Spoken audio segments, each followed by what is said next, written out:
this is my review of the album Eagles Live. It was released in 1980 and produced by Bill Szymczyk. So I don't have a whole lot to say about this album. It's one that I got recently when I started planning to do these reviews for the Eagles. But anyway, I did listen to this album like quite a bit a couple years ago. I can't remember how long it would have been now, but I was listening to these guys a lot, and I wanted to hear some live stuff. And really, this is the only like live album that's of the band kind of before the like reunion era. And it was released like just as they were breaking up. Like I think they were already kind of done when this came out. Apparently it has like a ton of stuff fixed on it, which I mean it's not uncommon for live albums. But at least I don't know, according to Wikipedia, it's like one of the most like not live albums that there is. And it does, I think, sound like that a little bit. To me, it sounds on the vocals, it sounds like there's some stuff, or like they were redone, because it sounds like, I don't know, they just sound like they've got some more production to them than what they would be if they were live. But for the most part, the songs on here, they kind of sound like they're doing things just like the studio albums. Not a lot of new stuff with it, even, and like all the performances sound really good because like they probably redid most of them. So the tracks on it has Hotel California, Heartache Tonight, I Can't Tell You Why, The Long Run, New Kid in Town, then a Joe Walsh song, Life's Been Good. Disc 2 on this CD version has Seven Bridges Road, Wasted Time, Take It to the Limit, Duel and Dalton Reprise, Part 2, Desperado, Saturday Night, All Night Long, another Joe Walsh song, Life in the Fast Lane, and Take It Easy on the second disc.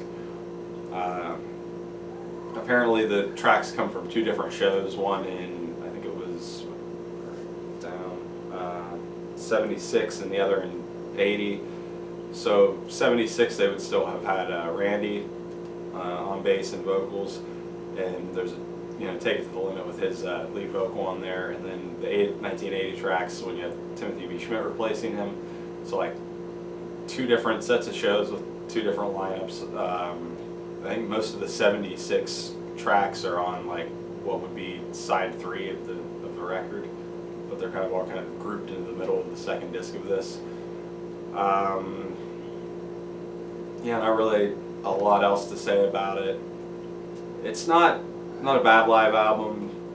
Like as far as all the tracks on it are pretty good. Like they do a solid selection. But as far as like would I want to listen to it a lot, probably not, because like they don't really do anything on here better than it is on the album. Like all these tracks I kind of would rather just listen to the studio version of for the most part. I can't really think of any I can't really think of anything on here that's like better than the studio version. So not an album that I'm probably going to go back to a whole lot, but it's not a bad album. It's not really got any bad songs on it. Just they do everything kind of exactly the way it is in the studio, but it just sounds like kind of sort of live. So I don't know. Probably I kind of wish that they had more of like live stuff from this era of the band out and like available. I don't know if that's ever going to be a thing that happens or not, but it would be nice to have like just a live Eagles concert from around this time or like even earlier with just like not really fixed, but just how it sounded. That would be pretty cool. But this, for what it is, isn't that bad. But I kind of wish they had more live stuff from this era that like wasn't completely redone in the studio.